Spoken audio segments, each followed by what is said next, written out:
Hello, I'm Sue Andersen, grief guide and yoga teacher, dedicated to helping individuals navigate the challenging journey of loss. Welcome to Growth from Grief, where I aim to offer strategies to transition from the depths of grief to the path of healing. Whatever loss you are grappling with, here you'll discover support to ease both the physical and emotional burdens of grief. Together, let's embark on a journey towards strength, peace, and healing. I'm so glad you are here.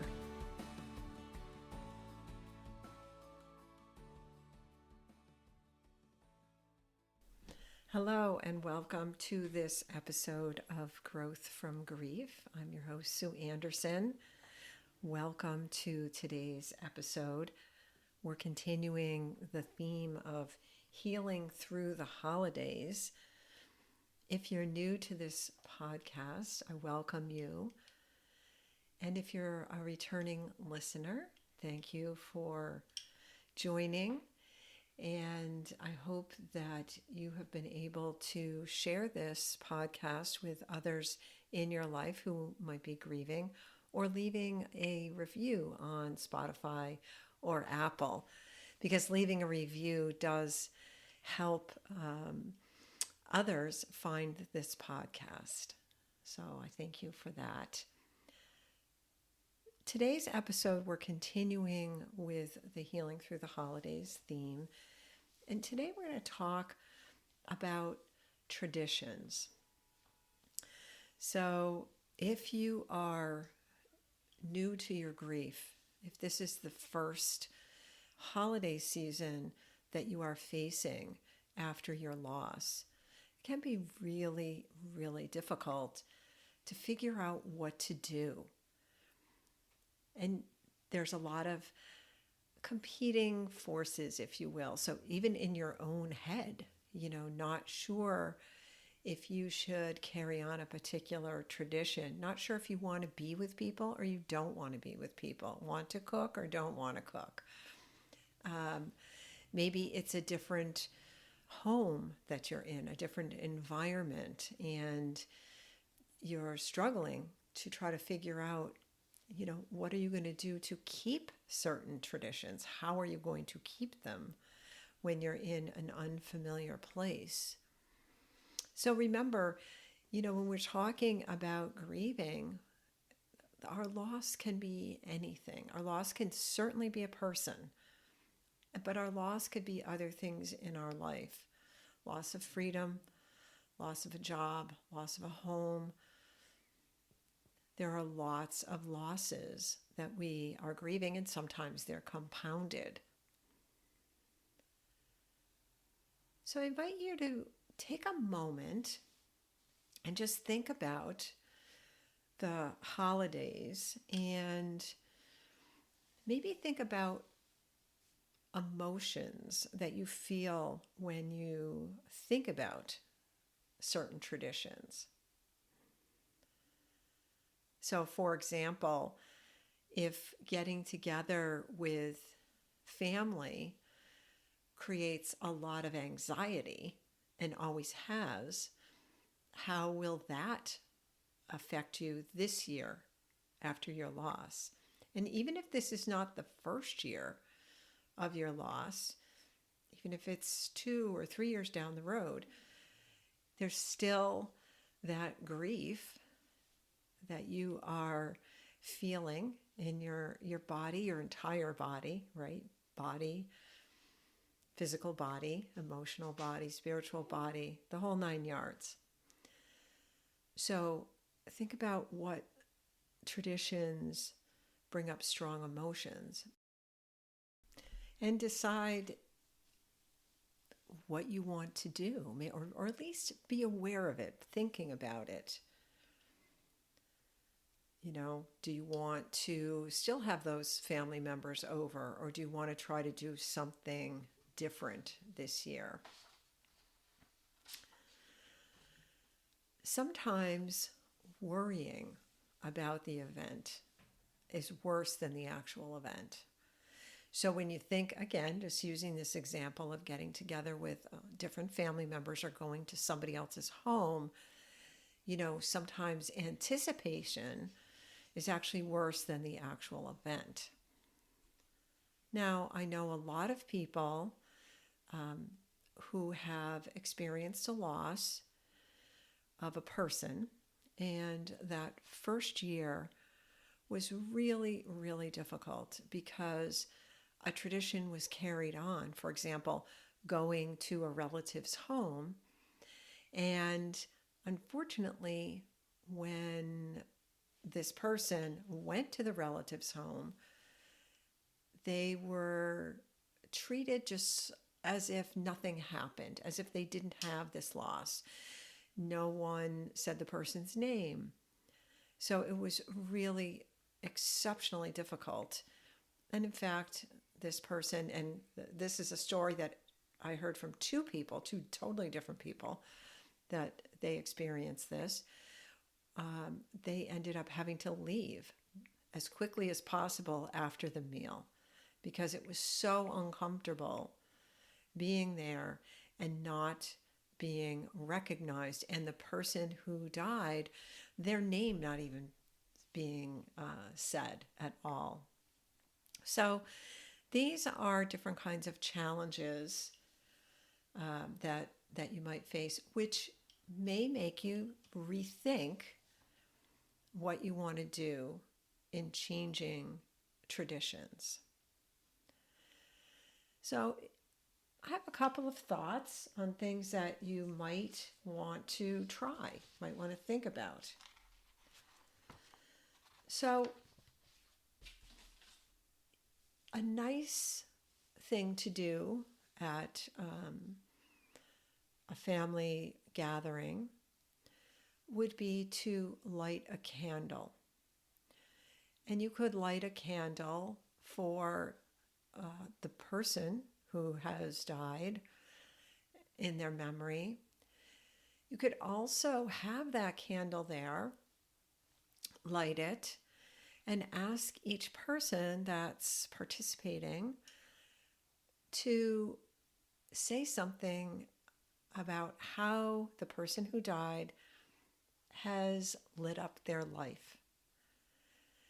So if I was doing this, for example, with my family, and I was thinking about my son and honoring my son Ian, then lighting the candle, I would say something like, my son Ian lit up my life. His smile lit up my life. So that's just an example of something that you could do around the table. And maybe each person has their own candle, or you're just lighting the one candle and going around, and each person has the opportunity to say how the person who died lit up their life. So that's one idea of something that you could do to create a new tradition and to honor the person who passed away. So you could do this candle lighting, and each person gives one or two words or one or two sentences about how the person who died lit up their life. Another idea would be to create a tablecloth of memories. So in this example, you could take any tablecloth that you had. Maybe in your family you used a traditional, tablecloth that maybe was another family member's from another generations, a grandmother's, a mother's, or something like that. Maybe it's dirty, or stained, not necessarily dirty, but maybe it's stained, and it's okay. You wash it, and it's the traditional tablecloth that you use at the holidays. Well, one idea would be to actually write memories, write something on that tablecloth. So each person has the opportunity to just recall a memory. Maybe it's a memory of another holiday, or maybe it's a memory of the person who died. And you kind of just write that on the tablecloth, right? So a funny moment, or just a nice memory about this person. And I kind of like that idea, because then when you take the tablecloth out again the next year, you have that memory, you have what people wrote the year before. Things change every year, of course, and maybe there's new remembrances that you want to write down on the tablecloth. So it's sort of this, again, tablecloth of memories. So that's, just another thought in terms of changing your tradition and getting other people to be involved. Now, if you decide that you don't want to be with other people, you would like to spend your holidays with just maybe your close friends, or just a few people in your family that you want to spend time with, and you want to break from tradition, let's say it's too painful to think about creating a traditional holiday meal, well, make a new tradition for this time. Decide that you want to cook, maybe it's the favorite foods of the person who died. Maybe it's favorite foods from another time in your life, your favorite foods. Maybe it's going out to dinner. Maybe it's just having snacks. It's important to give yourself grace and to do what you feel is right at this time. And again, you might not know what's right. A person that I know, she lost her brother, and during the holidays, they loved to have shrimp cocktail. She made shrimp cocktail, and she and her brother just devoured it. They loved it. And after he passed away, she was unable some holidays to make that shrimp cocktail. She always bought the shrimp, but sometimes it just stayed in the freezer because she couldn't bear to make it. Other times she made it, and it was a nice memory for her of the times that she spent with her brother. She gave herself permission to make that decision the day of that holiday. So she was prepared, but not necessarily wanting to make that dish, make that shrimp cocktail. So that's something else to think about. How does food play into your tradition, your holiday? So think about how you want to change that up a little bit, making a new tradition, or maybe it's really not a tradition that you're making. Maybe it's just, hey, this year I just have to make a change. For this year, I don't know if I'm going to continue making that change, but for this year, I just have to change it up. I can't do what we did before. It's just not going to work. So I just talked about 3 things that you could do to change a tradition, to make a new tradition. One is using candles, and candles as the foundation of reading a poem or reciting a memory in terms of how this person who passed away lit you up, or whatever your loss is, maybe you're bringing to mind what made you happy, right? So something that made you happy prior to that loss. That could be the light that you're remembering, the light that you're seeing from that candle. So there's the candle lighting. There's the idea of taking a tablecloth and making it a memory tablecloth, where you write on that tablecloth a memory of the person, or again, your loss. So if it's a place, an animal, whatever, you're just writing a memory. And if it's a fabric tablecloth, then you're using like a permanent marker, and you're able to use that again the next year and write something else, some new memories. And then the third idea involves food, and that is giving yourself grace, giving yourself permission to do whatever you want in terms of food. So maybe be prepared, like my friend who prepared, she got all the ingredients for her shrimp cocktail, and then that day decided if she was going to make it or not.